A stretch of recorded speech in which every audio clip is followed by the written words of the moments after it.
নমস্কাৰ ষ্টুডেণ্ট, আজি আমি ক্লাছ 8ৰ ইংলিছৰ লেচন নম্বৰ 5 লুইছ পেষ্টৰ পাঠটো আলোচনা কৰিবলৈ ওলাইছোঁ। এই পাঠটোৰ জৰিয়তে আমাক কিছুমান বেমাৰৰ লক্ষণবিলাক জানিবলৈ দিছে আৰু ক'ৰ পৰা কেনেকৈ এই বেমাৰবিলাক হয় সেইটো আমাক জানিবলৈ দিছে। এই পাঠটোৰ পৰাই আমি গম পাম যে কেনেকৈ ৰেবিছ হয়, কেনেকৈ মিজেলছ হয়, কেনেকৈ মেলেৰিয়া হয়, কেনেকৈ ৰুবেলা হয় আৰু কেনেকৈ এইডছ হয়। এনেকুৱা বেমাৰবিলাকৰ কথা আমি আজি জানিবলৈ পাম। এতিয়া আমি পাঠটোলৈ আহোঁ। Where would you see the following science.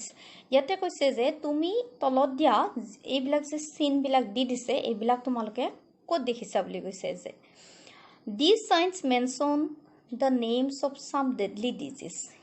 এই চাইনবিলাকে কিছুমান মাৰাত্মক বেমাৰৰ কথা উল্লেখ কৰি দিয়ে। Find the names of the disease and write them in the boxes below. ইয়াতে কৈছে যে এই বেমাৰকেইটাৰ নামকেইটা জানি লোৱা আৰু বক্স কেইটাত লিখি দিয়া। ইয়াতে আছে যে beware of animal bites, they may cause rabies. ইয়াতে কৈছে যে জন্তুৰ কামোৰৰ পৰা সাৱধান হ'ব লাগে আৰু সেইবোৰৰ পৰা কি হয়, ৰেবিছটো সংঘটিত হয়। অৰ্থাৎ যিকোনো জন্তুই কামুৰিলে, কুকুৰে হওক বা পগলা কুকুৰে হওক, মেকুৰীয়ে হওক, এনেকুৱা যদি কামোৰে তেতিয়া কি হয়, আমাৰ ৰেবিছ হয়। ইয়াতে কৈছে the Anopheles mosquito is a carrier of malaria. Malaria বেমাৰটো এনফিলিছ বুলি এটা মহ আছে, সেই মহটোৰ কঢ়িয়াই আনে। সেইকাৰণে কৈছে যে keep food and water covered. আমি খাদ্য আৰু পানীখিনি সদায় ঢাকি থ'ব লাগে। তাৰপিছত কৈছে যে use repellent slip under A mosquito net.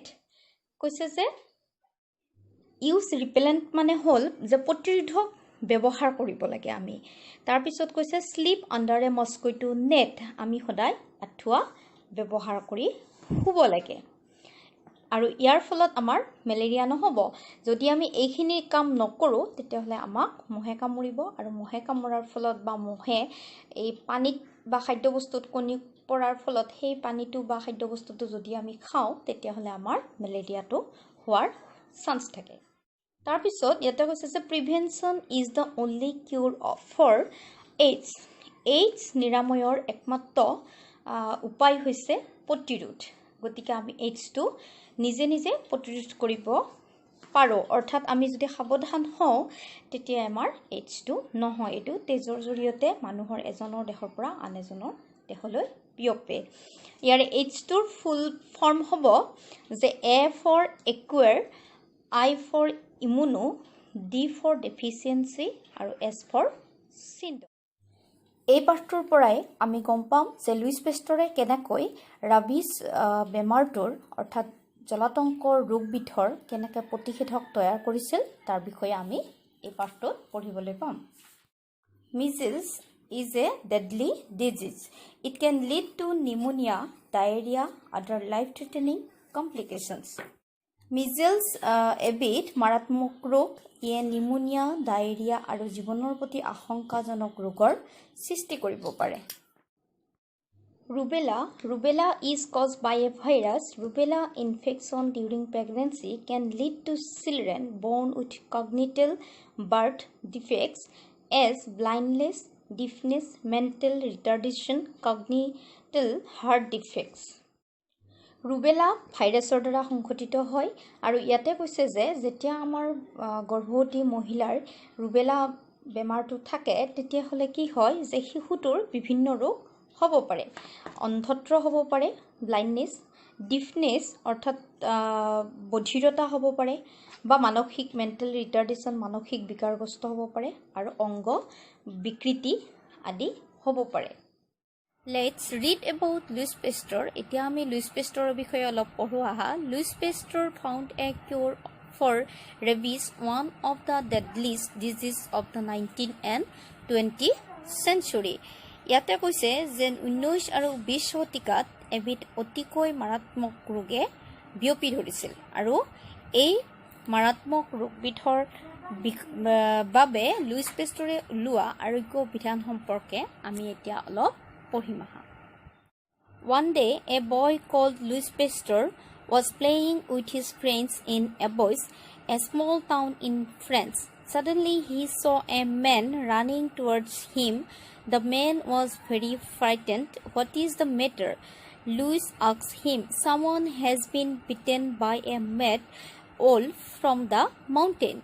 Louis was scared because he understood that the mad wolf was suffering from rabies. এদিনাখন কি হৈছিল? One day a boy called Louis Pasteur was playing with his friends in a boys. এদিনাখন Louis Pasteur নামৰ এজন ল'ৰাই ফ্ৰান্সৰ এখন small town in ফ্ৰান্সৰ এখন সৰু চহৰত তেওঁ লগৰীয়াৰ সৈতে খেলি আছিল. Suddenly he saw a man running towards him. হঠাতে কি হৈছিল যে তেওঁৰ পিনে এগৰাকী লোক দৌৰি অহাটো তেওঁ দেখিছিল. The man was very frightened. মানুহজন বৰ ভয় খাই আছিল, মানে শংকিত হৈ আছিল. frightened মানে শংকিত হোৱা বা ভয় খোৱা. What is the matter? বিষয়টো বা ঘটনাটো কি আছিল? Louis asked him. Louise তেওঁক সুধিছিল. Someone has bitten by a mad wolf from the mountain. তেতিয়া কৈছিল যে পৰ্বতৰ পৰা অহা এটা পগলা কুকুৰনিচিয়া বাঘে কাৰোবাক কামুৰিছে. ওল্ফ বুলি ক'লে আমি কুকুৰনিচিয়া বাঘক বুজি পাওঁ বা শিয়ালৰ দৰে এবিধ জন্তুক আমি ওল্ফ বুলি জানো. Louis was scared because he understood that the mad wolf was suffering from rabies. Louise আতংকিত হৈছিল কাৰণ তেওঁ বুজি পাইছিল যে পগলা কুকুৰনিচিয়া বাঘটো জলাতংক ৰোগত আক্ৰান্ত আছিল.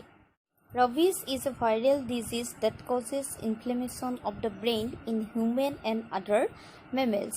Rabies বা জলাতংক ৰোগ হৈছে এবিধ সংক্ৰমণ ৰোগ আৰু যিয়ে মানুহ আৰু অন্য স্তন্যপায়ী প্ৰাণীৰ মগজুক প্ৰবলভাৱে উত্তেজিত কৰি তোলে. Animals with rabies go mad and die. আৰু জলাতংকত আক্ৰান্ত হোৱা যিবিলাক জন্তু আছে সেই জন্তুবিলাক কি হয়? বলিয়া হয় আৰু মৃত্যুবৰণ কৰে. Human beings get the virus when they are bitten or scratched by animals with rabies. ইয়াতে কৈছে যে ৰেবিজ আক্ৰান্ত জীৱ জন্তুৱে যদি মানুহক কামুৰে বা আঁচুৰে তেতিয়া মানুহৰ শৰীৰত সেই ভাইৰাছটো সোমাই যায়. The man who was bitten by the mad wolf will get the disease and die. ইয়াতে কৈছে যে যিগৰাকী লোকক সেই পগলা কুকুৰনিচিয়া বাঘটোৱে কামুৰিছিল তেওঁৰ দেহত সেই ৰোগৰ বীজাণুটো সোমাব আৰু মৃত্যু হ'ব বুলি লুইছে ভাবিছিল. লুইছে এই কথাটো ভাবিছিল. The incident disturbed him. এই ঘটনাটোৱে তেওঁক আমনি কৰি আছিল. Who knew that one day he would be the one to find a cure for the deadly disease. এই মাৰাত্মক ৰোগবিধ আৰোগ্যৰ বিধান বিচাৰি উলিওৱাটো তেওঁই এজন হ'ব বুলি সেই কথা কোনেনো জানিছিল. Many years later, while experimenting on rabbits, Pasteur found the deadly virus that causes rabies. In his experiments, he treated the ailing rabbits by injecting them with the same virus and succeeded in them. If only I had a chance to try it out on human beings, he thought. The chance came soon. ইয়াতে কৈছে যে বহু বছৰ পাছত শহাপহুৰ দেহত পৰীক্ষা চলাই পেষ্টৰে জলাতংকৰ কাৰক সেই মাৰাত্মক বীজাণুটো বিচাৰি উলিয়াইছিল. ইয়াতে কৈছে যে ইন হিজ এক্সপেৰিমেণ্টছ তেওঁৰ পৰীক্ষাত তেওঁ কি কৰিছিল যে he treated the ailing rabbits by injecting them with the same virus and succeeded in curing them. তেওঁ কি কৰিছিল যে তেওঁ পৰীক্ষাত একে জাতীয় ভাইৰাছটো কিছুমান অসুস্থ শহাপহুৰ দেহত সুমুৱাই দিছিল আৰু সুমুৱাই দি সিহঁতক চিকিৎসা কৰিছিল আৰু চিকিৎসা কৰি সিহঁতক আৰোগ্য কৰাত সফল হৈছিল. ইয়াৰ পিছত কৈছে যে if only I had a chance to try it out on human beings he thought the chance came soon. তেওঁ ভাবি আছিল যে মই যদি মাত্ৰ এবাৰ মানৱ দেহত এইটো সোমাবলৈ চেষ্টা কৰাৰ সুযোগ পালোহেঁতেন তেওঁ সদায় এইটো কথাটো ভাবি আছিল আৰু সুযোগটো তেওঁলৈ সোনকালে দ্য চান্স কেম চুন সুযোগটো সোনকালে তেওঁলৈ আহিছিল বুলি কৈছে On July 6, 1885, a boy was returning from school when he was bitten by a mad dog. His mother came to Pasteur crying, "Can you save my son, sir? Would you please save him? I am ready to give you everything I have." ইয়াতে কৈছে 87 চনৰ 6 জুলাইৰ দিনা এজন ল'ৰা বিদ্যালয়ৰ পৰা উভতি অহাৰ বাটত তেওঁক এটা পগলা কুকুৰে কামুৰিছিল আৰু তাৰ মাক সেই ল'ৰাজনৰ মাক পেষ্টৰৰ ওচৰলৈ কান্দি কান্দি আহিছিল আৰু কৈছিল যে মহাশয় আপুনি মোৰ সন্তানক বচাব পাৰিবনে তেওঁ কৈছিল যে অনুগ্ৰহ কৰি আপুনি তাক বচাওক আৰু মোৰ থকা সকলোখিনি মই আপোনাক দিবলৈ সাজু আছো ইয়াতে কৈছে যে চিন্তা নকৰিব ল'ৰাজনৰ মাকক সান্তনা দি লুইছে কৈছিল যে মই যিখিনি কৰিব পাৰো মই কৰিম অৱশ্যে ভৱিষ্যতে ইয়ে সমগ্ৰ মানৱজাতিক উপকৃত কৰিব পাৰে তেওঁ সেইটো কথা ভাবিছিল আৰু তাৰ পিছত পেষ্টৰৰ যিটো পদ্ধতি সেই পদ্ধতিটো মানৱ শৰীৰত কাম কৰে নে নকৰে সেই সম্পৰ্কে তেওঁ নিশ্চিত নাছিল তথাপি তেওঁ এই ৰিস্কটো ল'বলৈ মনতে থিৰাং কৰিছিল তেওঁ ল'ৰাজনৰ দেহত সেই ভাইৰাছটো সোমাই দিছিল আৰু ল'ৰাজনক তেওঁ নিৰীক্ষণত ৰাখি To his pleasant surprise, the boy responded to Pasteur's treatment. এইখিনিতে কৈছে যে অতি আশ্চৰ্যজনকভাৱে ল'ৰাজনে পেষ্টৰৰ চিকিৎসাত সঁহাৰি জনাইছিল আৰু ৰেবিজ বা জলাতংকৰ ৰোগৰ এই নতুন চিকিৎসা পদ্ধতিটোৱে পেষ্টৰক সমগ্ৰ বিশ্বতে বিখ্যাত কৰিছিল In 1888, the French government founded the Pasteur Institute in Paris. This institute is dedicated to the study of biology, microorganisms, disease and vaccines. Louis Pasteur died in 1895. ইয়াতে কৈছে যে 1888 চনত ফৰাচী চৰকাৰে পেৰিছত পেষ্টৰ প্ৰতিষ্ঠা কৰিছিল আৰু এই প্ৰতিষ্ঠানটো বায়'লজি মাইক্ৰ'অৰ্গেনিজম ৰোগ আৰু প্ৰতিষেধক অধ্যয়নৰ বাবে উৎসৰ্গা কৰা হৈছিল 1895 চনত লুইছ পেষ্টৰৰ মৃত্যু হৈছিল এতিয়া নিশ্চয় তোমালোকে বুজি পাইছা যে লুইছ পেষ্টৰে কেনেকৈ বিখ্যাত হৈছিল আৰু কেনেকৈ এটা জলাতংক ৰোগৰ ভেকচিন অৰ্থাৎ প্ৰতিষেধক তেওঁ তৈয়াৰ কৰিছিল আৰু কেনেকৈ ল'ৰাজনক সফল কৰি তুলিছিল এই কাহিনীটোৰ পৰা আমি গম পালো এতিয়া আমি পাঠটোৰ যিখিনি এক্টিভিটিজ আছে সেইখিনিলৈ আগবাঢ়ো আহা 1 number answer the following questions to check your understanding A what happened one day while Louis Pasteur was playing with his friend 1 number A answer one day while Louis Pasteur was playing with his friends in a bush a man running towards him and said someone had bitten by a mad owl from the mountain B what does rabies cause in human beings B number rabies causes inflammation of the brain in human beings and finally lead to C what experiment did Pasteur conduct on rabbits C answer Pasteur experimenting on rabbits Pasteur found the deadly virus that causes rabies in these experiments he treated the ailing rabbits by injecting them with the same virus and succeed in curing them D who was Pasteur's first human patient was his treatment successful The answer a schoolboy was Pasteur's first human patient his treatment was successful E number where and when did the French government establish the Pasteur Institute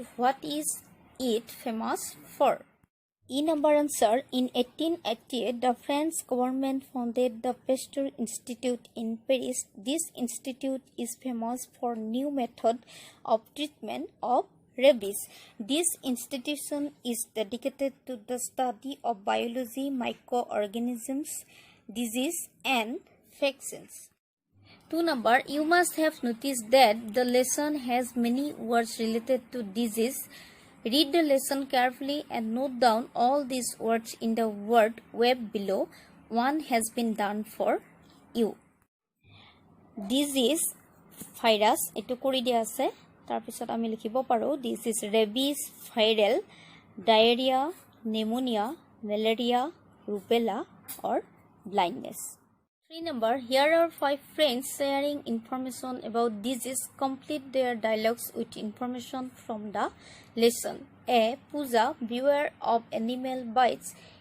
It may causes rabies. Rohan, measles is a deadly disease. It can lead to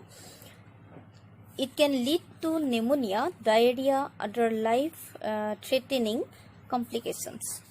Puspa, rubella infection can lead to children born with congenital birth defects like the blindness, deafness, mental retardation, and congenital heart defects.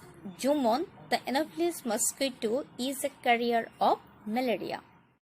4 number, do you know what a flowchart is? It is a diagram that shows how one thing leads to the next. Read the lesson once again and complete the flowchart to show the chain of events. The first entry has been inserted for you. Pasteur sees a man bitten by a mad wolf. Pasteur was scared because he understood that the mad wolf was suffering from rabies. Tarpisot likhibo paro rabies is a viral disease that causes inflammation of the brain in human. Yar pisot ami likhibo paro animals with rabies go mad and die. Human beings get the virus when they are bitten or scratched by animals with rabies. 5 number, here are some sentences from the lesson. A man came running towards Louis Pasteur. The man was very frightened. What is the matter? Louis asked him. Someone has been bitten by a mad wolf from the mountain. Look at the words printed in italics. Yate italic dia letter keta tomak sabo dise has been bitten. Can you recall which grammatical structure is represented by the words in italics? Fill in the blank space provided below to give the answer. The words printed in italics are in the passive voice. By changing the verb forms, the sentence can also be written in the following way. A mad wolf from the mountain has bitten someone. This sentence is in the active voice. Etu active voice ase. Now read the lesson and find out other sentences in active voice. Reframe these sentences if necessary, then convert them into their passive forms. Yate koise je pathto porha aru tat thoka active voice aru passive voice or jekhini bakyo ase hekini tumaloke active voice or pora passive voice kora aru jodi passive voice ase hekini active holoi কৰিবলৈ চেষ্টা কৰা ইয়াতে এটা ডেসক্ৰিপচনত ভয়েসৰ ওপৰত এটা link দিয়া আছে হেতু লিংকত গৈ ভয়েসটোৰ বিষয়ে তোমালোকে অলপ জানিব পাৰিবা 6 number, let's learn some tense forms. We use the simple present tense to express universal truths. Animals with rabies grow mad. To express habitual or repeated action, Louis Pasteur plays with his friends. To indicate situations that are permanent, he works in the institute.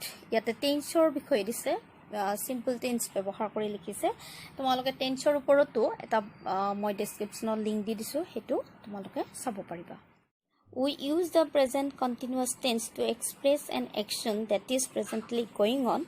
He is working on his experiment. See, now complete this sentence using the simple present or the present continuous form of the verbs in brackets. See number 1, we play football in the afternoon. Play. Yate play verb to di pelai konto tense pore hetu likhibo koise. Ami likhibo paro we play football in the afternoon. Aru likhibo paro we are playing football in the afternoon.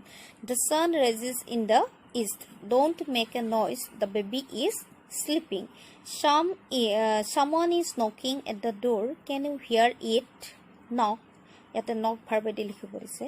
The man runs towards the bus. The man is running towards the bus. Yate simple present tense, continuous tense ব্যবহাৰ কৰা হৈছে আৰু তোমালোকে ডেসক্ৰিপচনত এটা টেন্সৰ ওপৰত link দিয়া আছে হেতু চাই ক্লিয়াৰ হ'ব পাৰিবা টেন্সৰ বিষয়ে The bus usually comes at 8 o'clock he is preparing for an engineering entrance examination he learns German he is learning German We use the simple past tense to talk about an action that has already taken place. This method of treatment of rabies made Pasteur famous all over the world. To show a series of completed actions, he infected the boy with the virus and kept him under watch. We use the past continuous tense to refer to an action that was going on for a certain period of time in the past. One day, a boy called Louis Pasteur was playing with his friends. To show that something happened while another action was going on. Many years later, when he was experimenting on rabbits, he found the deadly virus that causes rabies. Yate simple past aru past continuous tense ব্যবহাৰ কৰি বাক্যকেইটা fill up কৰা হৈছে ইয়াৰে past টেন্সৰ ওপৰতো এটা video দিয়া গৈছে হেতু তোমালোকে চাই টেন্সৰ পাষ্ট টেন্সৰ যিকিটা ভাগ আছে সেই চাৰিটা ভাগৰ বিষয়ে ক্লিয়াৰলি জানিব পাৰিবা See number let's see how much you have understood complete this sentence using the simple past or the past continuous forms of the verbs in brackets Louis Pasteur died in 1895 day Pasteur knew that the mad wolf was suffering from rabies. When I reached his house, he had lunch. I arrived last evening. The boys were playing football when it suddenly began to rain. 8 number, imagine you are the young boy who was bitten by the mad dog. You are telling your friends what happened when you were coming home from school. Fill in the gaps in the passages below with correct forms of the verbs to complete your story. Yate moi jikhini blanks ase hini fill up kori di disu. Yesterday I was returning from school alone. The way I saw a group of boys around a dog. The dog seemed to be mad and the boys were throwing stones at it. This made the dog angry and frightened. The dog began to bark angrily. The boys found this very funny and they were hitting the dog with a stick. I was standing nearby quietly. Suddenly, the dog rushed at me and bitten me. I shouted to the boys to help me, but they ran away. The dog was so angry that it would not let go of my leg. Finally, 3 men from a nearby shop came out and chased the dog away. 9 number, here are a few words from the lesson. See if you can match the words to their meanings. Words meaning scared, to be frightened of something, of afraid that something might happen. Scratch, when the skin is cut or damaged slightly with something sharp such as nails. Ailing, sick and not improving. Virus, a small thing too small to be seen without a microscope that causes infectious disease. Microorganism, a very small living thing that you can only see under a microscope. 10 number, look at the pictures given below. Write sentences in the boxes using words from the lesson to describe the pictures. Yate jikita picture dia ase hekita against the bakyo likhibo dise. The dog is going to bite the boy. The dog has bitten the boy. The boy goes to the doctor. The doctor says that the boy is suffering from rabies. The doctor treated the boy and advised him to take rest. 11 number, look at the following sentences. They are the direct speech. Imagine you are reporting the conversation to someone. Rewrite the sentence in indirect reported speech. What is the matter? Louis asked him. এইটো যদি আমি কওঁ Louis asked him what was the matter. Can you save my son? The woman asked Louis. The woman asked Louis, could he save her son? C number, I will do whatever I can, said Louis to the boy. Louis said to the boy what he would do whatever he could. 17 number, refer to a dictionary or your text and give two examples of adjectives with the following prefix or suffix. One is done for. Happy TD এই দুটা ওয়াৰ্ডৰ লগত আনটো মিলাই পেলাই লিখিব লাগে happy আন ইয়াতে আমি যদি লিখো আন হ্যাপি আন TD dishonor disobey meaningless baseless তাৰপিছত formal informal fruitful hopeful courageous continuous আজি আমি লুইস পেষ্টৰ পাঠটো আলোচনা কৰিলো আৰু ইয়াৰ যিখিনি এক্টিভিটিজ আছিল সেইখিনিও আমি আলোচনা কৰিবলৈ চেষ্টা কৰিলো ইয়াৰ পৰা নিশ্চয় তোমালোকে অলপ হলেও উপকৃত হ'ব পাৰিবা বুলি মই আশা কৰিলো ধন্যবাদ